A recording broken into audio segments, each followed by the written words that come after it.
And the Presidential Panel on Police Reforms has agreed to the 5-point demand of protesters against police brutality, which included halting the use of force against protesters and unconditional release of arrested citizens.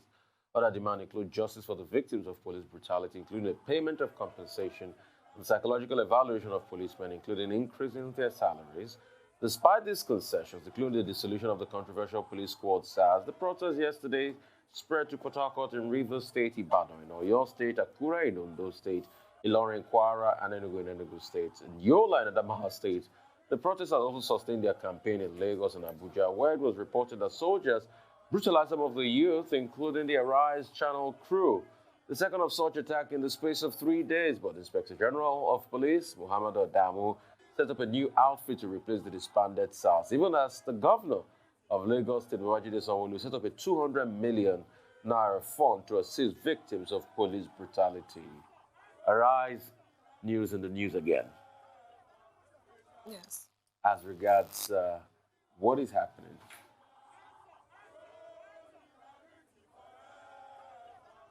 Okay, so Arise news in the news again. Police brutality. Soldiers this time, trying to ward off protesters, they claimed, but it was a sorry sin. They took our camera at a point, and they returned it because of the pressure from people. So this is exactly why it is actually beyond EndSARS. As we've been saying, it's actually about police brutality and also just the impunity of people, those in uniform in general, thinking they can abuse and oppress Nigerian citizens. This is also about press freedom and other freedoms, such as the right to peaceful protest, freedom of association, even the right to life. This just shows the importance of this protest. And I want to congratulate all the protesters for keeping the pressure up until they got there 5 for 5. And it goes to show the quality of our Nigerian youths, that they were even protesting for people who have been oppressing them. Amongst those demands was an increment in salary for the police officers, and they have secured that. Although I do hope that it's not just a verbal commitment and we actually see action. Because you'll recall 2 years ago, President Buhari announced that he's increasing the police salary. The details were never made public, and we never heard anything about it. It appears that if that increment did happen, it didn't do the magic, as it were, because the brutality continued. It's just one facet of it. Also, looking into police welfare, you've talked a lot about the state of the police college. I had to do some research into the Nigerian police force in 2007 and saw then that the police college, their dining area, had a huge, massive hole, like a crater in the dining area. And people were having to sleep there because their bedrooms, their dormitories were even worse. So they eat there, they sleep there. And the place was absolutely disgusting. There was a huge hole in the ceiling. So I was thinking, if it rains, and they're like, oh, we just, move to the corners. I mean, it's awful. I saw that. That was in 2007. It was a long time ago. But it appears that those conditions remain.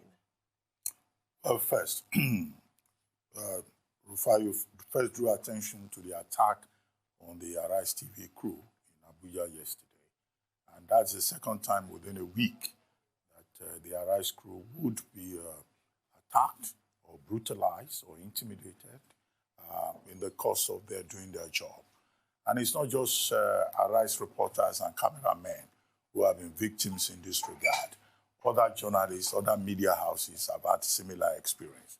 And also, we have had this situation whereby, in spite of the protest about police brutality, about impunity on the part of uniformed officers of the state, the offense continues, even in the face of the protests. In Abuja yesterday, we were told that the guilty group is the military, that soldiers started brutalizing people. However, you keep getting different reports from different parts of the country. In Ibadan, soldiers were also called out onto the streets, but the soldiers in Ibadan were gentlemanly. They were not as roguish as the soldiers that were called out in Abuja. So what is being violated again in the face of this protest is the fundamental rights of the people. With regard to the media, there is a violation of the right to freedom of expression and the right of the press, the freedom of the press, to fulfill its obligations under Section 22 of the Constitution. People often forget that the media in Nigeria is not a busybody. It's not a meddlesome institution. Its rights are guaranteed under Section 22 of the Constitution. And which is why, with this continued assault on the military, on the media by the military and the police, I think the Newspaper Proprietors Association of Nigeria and the Broadcasting Organization of Nigeria should come together and make representations to both the military and the Inspector General of Police. Who is going to pay for those cameras that they are damaging? Who is going to provide compensation for the journalists who have suffered injuries? That is at that level. Now we're told that the federal government has acceded to the 5-for-5 demand. We can unpack it. One of the things they've done is to respond to the fourth demand. The fourth demand is where we're told that there will be psychological examination, debriefing of the already disbanded SARS officials. Well, they say it will be done by a police medical unit. We hope that they are honest about that, because every SARS official has been asked to report to Abuja. Now, when they report to Abuja, what is the arrangement for the logistics? We don't know the exact figure, maybe about 15,000. What is the arrangement for their accommodation? What is the arrangement in place? So let it not be that, this promise that has been made is a promise that people will still raise questions about. Now, secondly, they have also acceded to the request that SARS should be disbanded. But it's been replaced by a group they call the SWAT. The SWAT, right? The Special Weapons Tactics and Tactics Unit. Now, what exactly does that mean?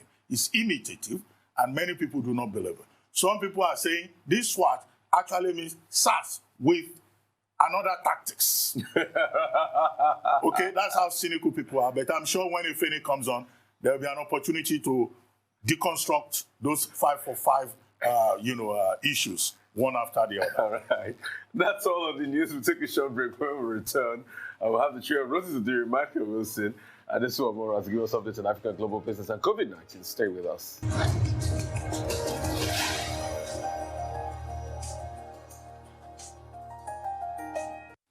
Welcome back to the morning show right here on the Rise News channel. Rotus, how are you doing? Good morning. Rotus? Good morning, Rufai. Good morning, Doctor, and good morning, Tundun. So we kick off with the IMF and their revised projections for the global economy, as well as for Africa, Sub-Saharan Africa, and Nigeria. The IMF, take a look at a comment here from Gina Gopeth, who is the IMF chief economist, said overall for the region, she's referring to Africa now, the numbers are close to what we had in June. That is contraction of 3% in 2020 and 3.1% in 2021. There's a significant heterogeneity. She's referring to the African region being similar, as in the countries there.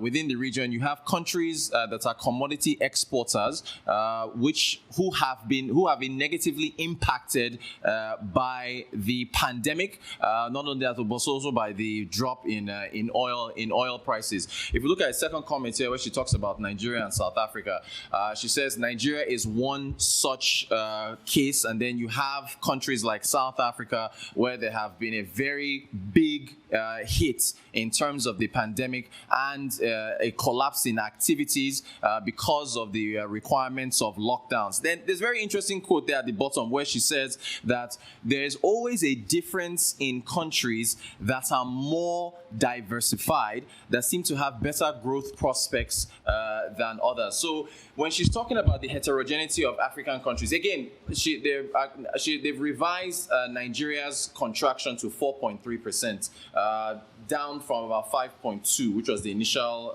contraction that they had. Also, for the global economy, that has been revised to 4.4 from 5.3. Again, this is still a contraction, but they are saying that it's not going to be as bad as their initial projections were in June. It's a similar thing not only for Nigeria, for the Sub-Saharan African region, for the global economy. One of the reasons why they're saying that the growth projections are not as bad as before is due to China. China is pretty much the only country that they can see with a growth prospect for this year despite the pandemic. So if China's doing well, they will demand, at least more commodities from nations like Nigeria, South Africa, and the likes, and that should improve things. But she still said that, according to the World Bank, and we talked about it on the show, about 20 million or so more people from the emerging economies are going to fall into extreme poverty due to the coronavirus pandemic. So again, I still want to stress this point that even though we haven't had as much fatalities from Africa compared to developed economies, this is for COVID-19, the effects are still very bad. So no one, I think, should be celebrating the fact that the IMF is saying that they've revised their contraction, GDP contraction for Nigeria to 4.3 from over 5% earlier. It's still, you're still seeing the effects where a lot of people are going to be thrown into poverty. I take you again to the Bureau of Statistics socioeconomic monthly reports. We're going to be seeing that monthly, where we've talked about several times, more families, more households are borrowing money for food and so on. So the effects, the economic effects of the pandemic are still very much there. But I suppose, and we carried this on the station yesterday with the IMF's new global reports, their new outlook for the globe. What everybody should take away from this is that they revised it, but the effects are still there. And they also said that if you look at what's happening in the UK, and I'm sure Adesoa will take you folks through that in our COVID-19 update, the recovery for the global economy and for sub-Saharan Africa and all the other emerging market regions, it still hinges on how we handle a second wave and when, if and when, a vaccine is available. So, that is, things are still where they are with respect to the economies trying to survive. But the big picture, the IMF has revised its forecast for Nigeria. It is still a contraction, but now it's at 4.3% from earlier contraction of about 5%. We move on now to the EndSARS protests and financing of support for protesters. So there was a lot of news yesterday afternoon, allegedly about the central bank cutting off a Flutterwave account for one of these accounts. But let's start from here. The account circled in there is Feminist Co. So you can see this list of, according to this account, important handles for protest support, volunteer support, legal support, and so on.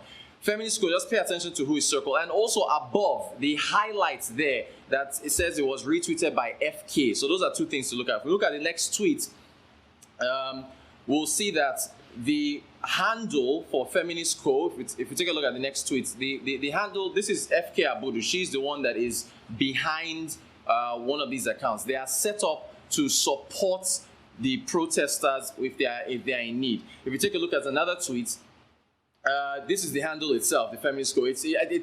She's supposedly behind this account that is set up pretty much to assist protesters. They have about 19,000 followers. They started with about nothing and then moved up to 19, so they've been growing. If you take a look at that tweet, they break down the donations. Let's stay here. Today, this is the most recent tweet they sent out, saying that they've donated about 3.3 million to 17 protests. They've paid for hospital bills for a wounded protester. And now look at the breakdown.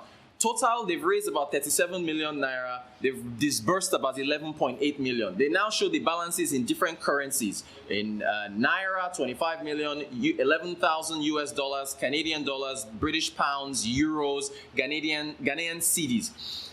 We move on to the next week. They said, okay, this is what the funds are being used for. Food, water, masks, first aid, bail for people who have a hospital, logistics, and so on and so forth. Again, let's take a look at another tweet. Now, this is where things got a little hairy yesterday. According to this account, they said that Flutterwave was summoned by the federal government through the central bank. Again, I have to stress that this is alleged. Let's take a look at the next tweet from the Feminist Co account. They then said, because we are trying to end police brutality, we're now under attack, our bank account has been deactivated, and the Flutterwave donation link has also been deactivated, and their members are being threatened. We take a look at the next tweet. This is something very interesting. Omojua, who is an influencer, he says it's now being informed that the government isn't shutting Flutterwave down. So we're clear on that. No one is shutting Flutterwave down. They're going to reset the donation link and get things going again, and they are good. It's also been... It's alleged that the chairman of Flutterwave apparently saw monies being moved that set off red flags. And there's anti-money laundering concerns that the central bank would have to be concerned about, because there's a lot of money flowing in different currencies into that account. So it's, although we don't have a statement from Flutterwave, we don't have any official statements from the chairman, but what was being floated around is that it's because of the amount of monies that were moved in different currencies that caused them to de-link the account. But according to Monday, they said the account to be reset. We look at the next tweet. They said, "Thank you for standing with us." And this is very interesting. Our Flutterwave link is still down, but you can also donate in Bitcoin. Now, I edited the address because I didn't want to put the Bitcoin address there. But there's something to be said here that I want folks to note. If we look at what central banks have to deal with respect to monitoring the flow of money in and out, cryptocurrencies. Now, I'm not casting aspersions on this account and what they're trying to do, because I believe it's a noble cause.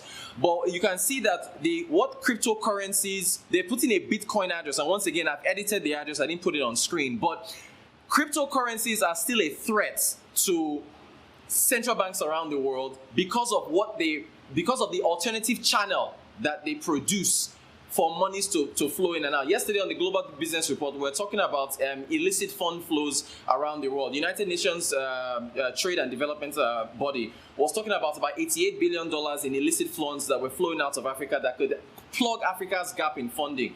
But using this as a personification of what's going on, we have to look at what Bitcoin and cryptocurrencies, because according to that account, they've now raised about 1 million or almost 2 million naira through Bitcoin donations since the Flutterwave account was shut down.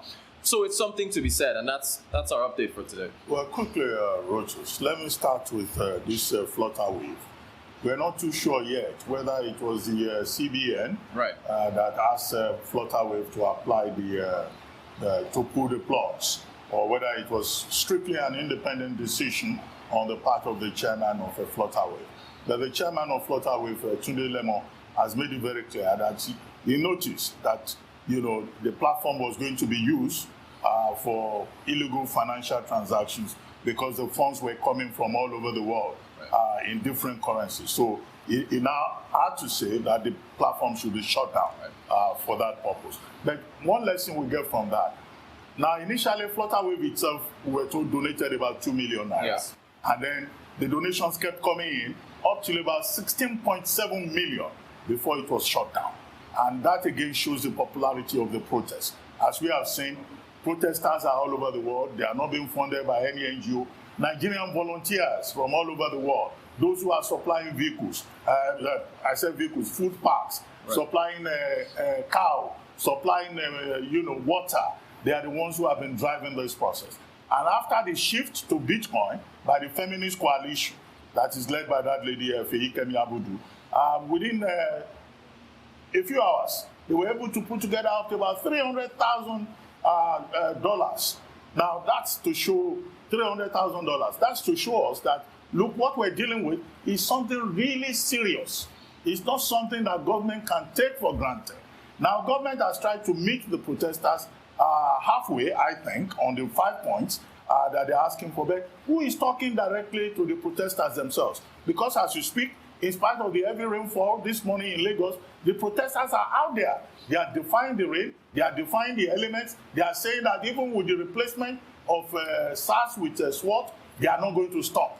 Now, that's scary, because we may be dealing with something we do not fully understand yet. On the second one, I don't think we have enough time. I will have asked you, the Minister of Finance, Zainab Ahmed, is now saying, well, Nigeria is not going to take the IMF relief package because we cannot afford to keep acquiring more debts. And I think that's curious, because that's not what we used to hear. The Ministry of Finance and the Debt Management Office used to tell us that the debt to GDP ratio of Nigeria is one of the lowest in Africa, and we have the absorptive capacity. The Debt Management Office even at a point said, look, they had come up with a very strategic, sustainable strategy method for managing debt. That has changed. What has changed? If you know, please tell us. Is that something we don't know? All right, we'll quickly move on now to Business Update with Michael Wilson, joining us all the way from London. Michael? Very good morning to you. Yes, stocks in Asia Pacific a bit lower actually this morning. Investors have been having a look at the president's, it was meant to be a keynote speech in the Special Economic Zone in Shenzhen, celebrating its 40th anniversary. He promised to press ahead with plans to gain a global lead in technology and the rest of it, to open up and reform. He emphasized the importance of protecting legitimate rights and intellectual property, but it wasn't really enough to get the market going. It was fairly standard mainline Chinese stocks lower, Hong Kong slightly higher. Internationally, I mentioned yesterday that Johnson & Johnson pause in their COVID vaccine program. It brought a reality check, really. A temporary one, though. That's what's actually hoped. Trials will more likely than resume quite quickly, and pessimism will be relatively short-lived, as much to do with, I suppose, short-term positioning. So maybe a bit of churn as far as the stocks were concerned. So the knock-on effect of that, really, was to knock out some spectacular results. Q3 from JP Morgan and Citibank. They were producing results not as bad as expected. Q3 earnings season moves to fellow banking heavyweights Goldman Sachs, Bank of America and Wells Fargo. Today, the trend maybe not as bad as expected. A combination, therefore, of those concerns over the vaccine trials and also, as well as the increasing effects of longer-term lockdown, saw equity markets, pretty not very good yesterday at all. And really, that new Apple phone, the new product event, 5G, Apple phone 12 and all the rest of it, it was a case of buying the rumour and selling on the news. Actually, it was the shares rose the day before yesterday, but fell yesterday. Basically on a worry that people might not actually buy the old phones, given that they've got a new one. That's something you've got to take into account if you're into this kind of new product cycle that Apple is. US lawmakers appear to be no nearer their goal of passing some sort of stimulus decision. I know I mention it every day, but it's a very important thing before the election, and nothing appears to be happening. The Democrats just as unyielding as the Republicans, it seems. The UK's worries, now these echoed through the markets, dissenting voices. What's happening here is there's this like three-tier lockdown system, depending on severity, depending on the amount of cases, and the opposition Labour Party saying actually there ought to be a quick, absolute national lockdown, sort of make or break one. It's called a circuit breaker, that's what they're calling it here. That's hitting a lot of leisure stocks and the rest of it. And a lot of countries, I think, around the world, those that at least celebrate Christmas and are looking forward to autumn sales, are particularly worried about this. And this pound also slid on the Brexit talks, which seem to be going on forever. This date of the 15th, which is only tomorrow. I don't think much will be met then, but maybe it will, who knows. Oil, both Brent and WTI, now those both firmed on those figures I gave you yesterday. They were little recognised, but it did actually show everyone was looking at the exports from China. Actually, it was the imports that were the most important thing, and that's helped the oil price as well as iron ore prices and the rest. And gold, well, gold unfortunately didn't get through the $1930 an ounce kind of target. That was because the dollar was slightly stronger, and you buy gold in dollars, so it got down to $18.97 an ounce, which actually was quite a fallback, but only because of strength in the dollar. That's the global view. All right. I just quickly want to ask you, what is China doing differently? China went through COVID-19 just like a lot of people, started up in Wuhan, in China. And when you look at the economic recovery, it's been quick. And when you juxtapose that to countries like the UK, that despite a furlough scheme still has an unemployment rate quite, high, and other countries like Germany and the IMF projections yesterday that's going to take time for countries to come out that even affects Nigeria. What is China doing differently? And what can we learn from China?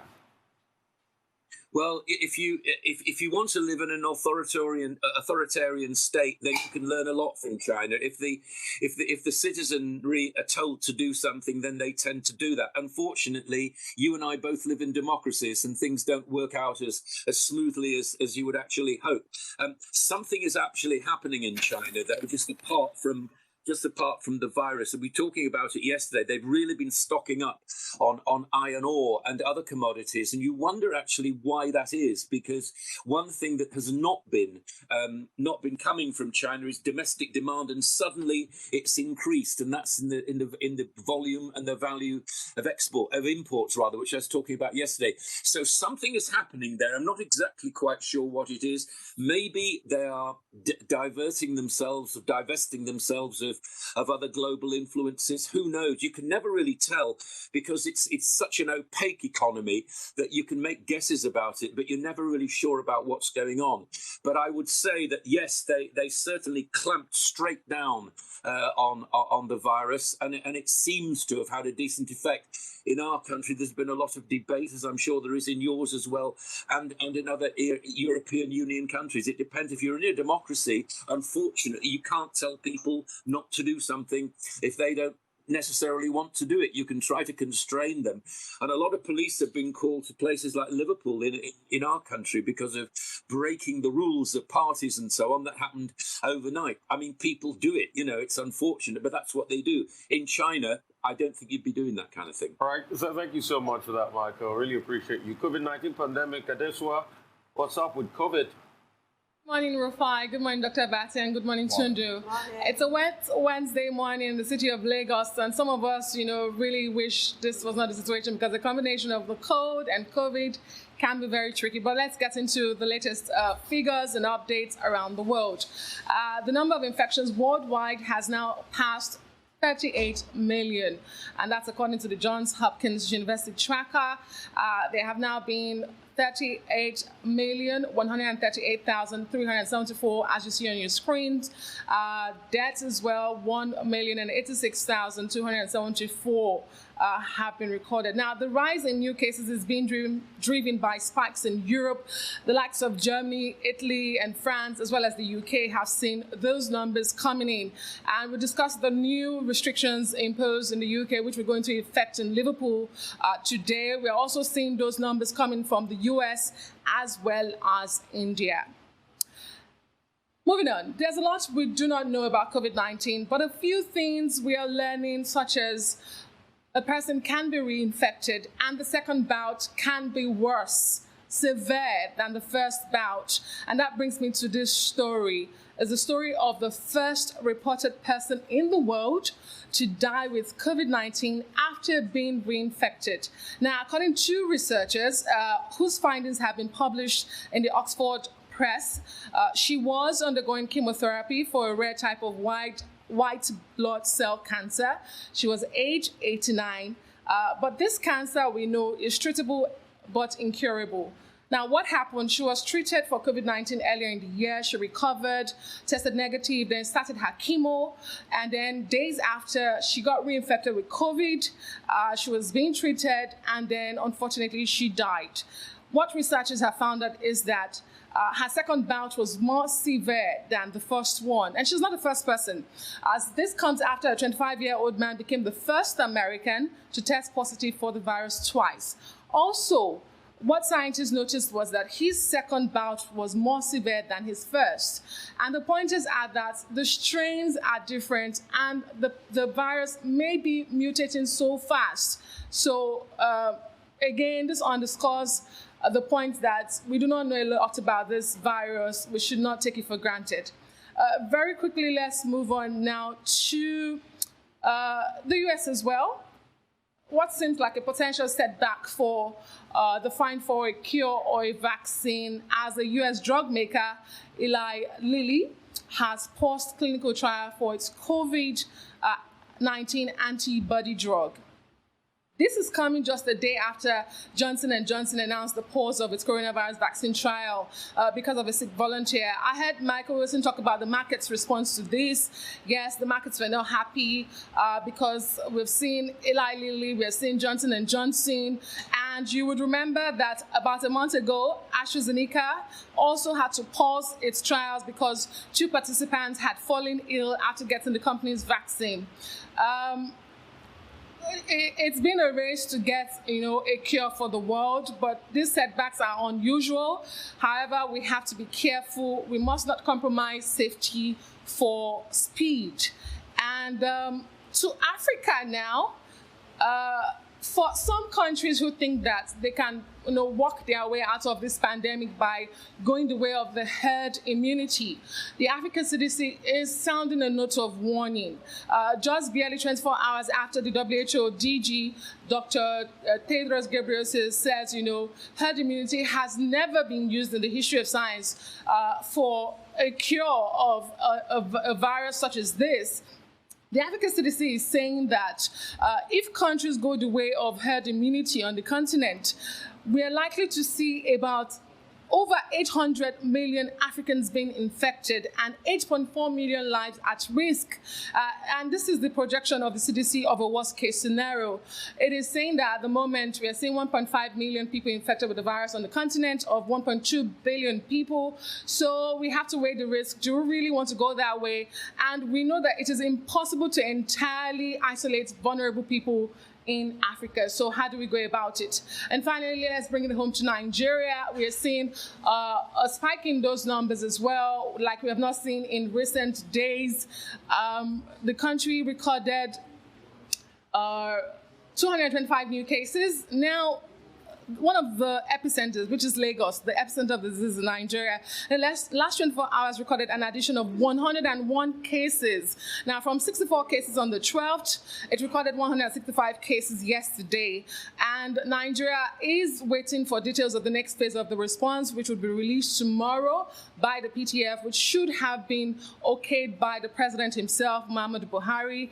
But again, I think we should sound the note of warning that COVID-19 is not over, it's here with us. Over to you guys. Yeah, I do agree with the WHO for a change that herd immunity is unethical. And I think in the African context, it's actually immoral with our limitations in healthcare. But I want to go back to that really sad story about the lady who passed on from COVID-19 after being reinfected. You'll recall that Paulo Dybala, I think his name is. I'm not a football fan. Yeah, Paulo Dybala. It was a story that Aron shared with us, the Juventus star.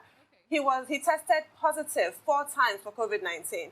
And some South Korean experts commenting on his case said that that's not possible, that it's more likely false positives. And that gave a lot of people hope about that antibody theory, that you cannot be reinfected with COVID-19. And now we see quite clearly you can. And that, as you said, the second time is even more, the strain is even more vicious the second time around. So it's really scary. Then I read something yesterday about long-term deafness as a result of COVID-19. That's being researched now as well. And also you talked about the vaccine, and I've said it on this show, I'm a huge supporter of science and vaccines. We have to take advantage of medical research, but not with the unseemly haste that we're seeing right now. These are really alarming incidents that are happening. With Johnson & Johnson, they claim that they don't know if the person who fell ill was actually vaccinated or if the person was in the placebo group, and they're going to announce that at some point. But it's extremely worrying. I keep saying I don't want to get a COVID jab and grow a tail in the next few years and then have to be part of a class action suit. I mean, you're very valid in that. With regard to the drug company in the United States, they talked about observing extreme caution, abundance of caution. Yes. That's the phrase that company... Out of the abundance of caution. Yes, that's the phrase that company used. And it's instructive that this is not the first time we'll see this. There is the Johnson & Johnson case where they said, one of the patients in the trials presented what they called unexplained illness. Before then, we had the AstraZeneca, which had to suspend trials because one of the persons in the clinical trials came down with certain symptoms. And then you also had the WHO at the time suspending the clinical trials with regard to hydroxychloroquine. Now, the whole point of this is a point that the WHO continues to make, that people should be very cautious, because the most important thing with regard to the search for the cure, whether it's vaccine or it's antibody, is simply that safety is primary and due process must be followed. So even this U.S. company, Lilly, that you refer to, they applied for emergency authorization. And, the lesson here is that even with that, people should be cautious. As for the second story about the reinfection of the 89-year-old woman, 4 other persons across the world had been reinfected. But, they didn't die. But the lesson of this is that people should realize that even when you recover, it does not guarantee total immunity. You can be reinfected. And again, people must observe safety precautions and just be careful because we do not know everything yet about this virus. All right, I had a lot to say, but let's say a very big thank you to you, Adesua.